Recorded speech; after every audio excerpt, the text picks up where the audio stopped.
Hi, Calculus. We are going to do a short section on area, so it's really just a review, but then the problems are going to be a little bit more, they're going to make you think a little bit more. So this is not going to be a long section, but that's okay. The question we are going to start out with is, what does this whole thing mean? Think for a second. But hopefully, in your mind, you're saying this is giving me the area under the curve f of x from a to b. And if you said that, you are correct. We've seen this a lot of times. We've also drawn the picture I'm about to draw probably 100 times. Sorry, I'm going to make that nicer. All right, if we got some function, let's say the function looks like this, whatever, doesn't really matter, f of x, oops. And here's a, here's b. Technically, the integral from a to b is this area.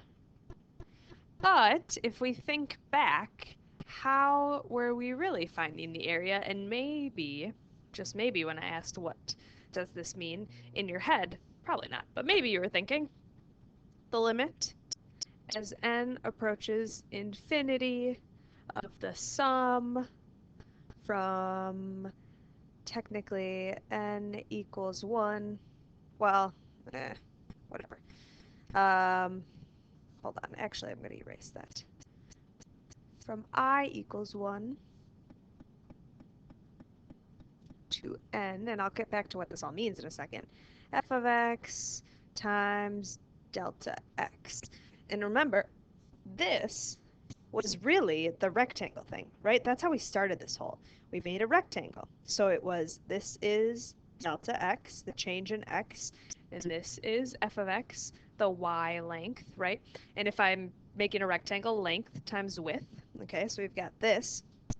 Then this piece is we are summing up, adding up all of these rectangles, where n is the number of rectangles. And when we took the limit as n approached infinity, basically we made all these rectangles as small as possible to get this area. So this is kind of what we're going to be doing today. We are going to be working on how we can set up an integral using rectangles. All right, so this problem might be a little frustrating to some of you because, spoiler alert, we know how to find the area of a triangle, but we are going to do it using calculus and see that the answer is still the same.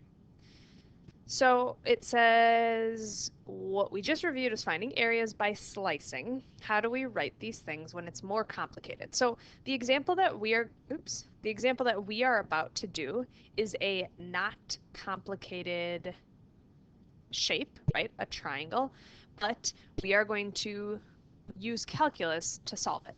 So first, I just want to kind of get the elephant out of the room and say we know the area of a triangle is 1/2 base times height.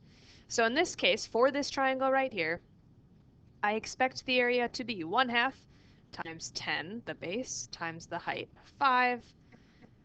1/2 times 10 is 5. 5 times 5 is 25. So honestly, the answer to our problem is 25. And we already know the solution, but I'm going to show you how to use calculus to get there, because that's what we are going to be asked to do in future sections. So it says use horizontal slices, that's very important, to set up a definite integral to calculate the area of the isosceles triangle below. They specify in the problem that we need horizontal slices, meaning a rectangle that looks like this. Horizontal, all right? And each of these rectangles that I'm drawing has a different length and width. And I guess it doesn't really matter which is length and which is width. I am going to say that this distance right here is x, because we often put x as the horizontal, And this distance, technically this right here, is going to be change in y. Because every single one of these rectangles here, 1, 2, 3, and technically there's an infinite amount, is going to have a different x length. Right? This length right here of this top rectangle is significantly smaller than this one right here. We do know that the entire triangle has a height of 5 and a width of 10, but every little every little rectangle within here does not necessarily have that. So let's consider what we know right now. We know that we are going to add up all of these rectangles. And I know that the rectangle is going to be some length x times some change in y. And if they want us to do horizontal slices, now think about this. I'm going to go back for a second. When we did vertical slices, we started at A and went to B. We started on the leftmost side here and went over. However, we are doing vertical slices here, so we're actually going to start from 0 to 5. Those are going to be our bounds, from 0 to 5. I know this is going to be my integral, but it's not really done quite yet. I'm not there. So what do I have to change? Well, I know that these two things have to be exactly the same notation. Delta y is really dy with respect to y, because we are doing horizontal slices, but they are changing vertically, right? Like 1, 2, 3 as we go up and down. It's going to be dy. We need to now figure out what this x distance is in respect to y. Okay, how are we going to do that? Well, good news, maybe. We are going to set up a similar triangle situation. And maybe in your head you're like, oh no, similar triangles, that's so hard. I promise you it's really not. So we've got the big triangle, right? So I'm going to automatically just start there with the big triangle. And I'm going to say the base, 10, over the height, 5, is equal to, and now I'm going to pick any smaller triangle in here. Specifically, maybe we can do this one.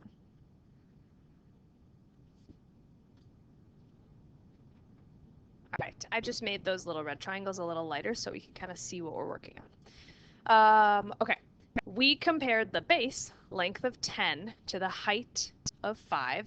So I know I need to compare this base, which is some x distance. I don't know what it is, so I'm going to say 10 over, and I need to figure out what the height of this triangle is. I am not sure, though, because I can't just say y. That's not really going to help us. Instead of just a y distance, let's make it, hold on. I'm going to change this slightly. I'm going to say from here, okay, I'm so sorry. Getting my bearings. The entire distance is 5. Let's say this distance is y, which hopefully makes sense if we consider this as like an xy coordinate plane, right? As far up as I'm going is y, which means what is this thing that's left over? 5 minus y. Now I have a proportion that will help me connect x and y. So I'm going to cross multiply here. 5x is equal to 10 times 5 minus y. 5x is equal to 50 minus 10y. And remember, our goal is to get x in terms of y, because I know I'm with respect to y. So I'm going to just divide everything by 5. X is equal to 10 minus 2y. And this is gold. Pretty much from here, we're almost totally done. I am finding the integral from 0 to 5. Why 0 to 5 again? Because we are doing horizontal rectangles, or there is a change in y as we're going from bottom to top, of my x, which I just solved to be 10 minus 2y, all with respect to y. This integral right here is not a challenging integral. We all know how to do this. The only difference to what we normally do is we have a y and not an x, but don't worry, all our integration rules are going to be the same. So what is the antiderivative of 10? It would be 10y. And what about negative 2y? Well, it would be negative 2y squared all over 2. All right, so technically these are going to cancel. And I still need to evaluate this from 0 to 5. So I have 10y minus y squared. I'm just going to simplify that from 0 to 5.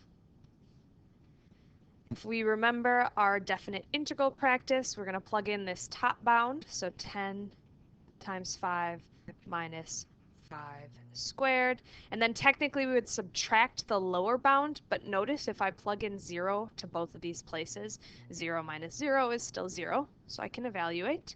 I get 50 minus 25, or a final answer of 25, which maybe doesn't seem like a big deal, but remember at the beginning I said we already know what our answer is, 25, so we should be happy that we got the same thing here.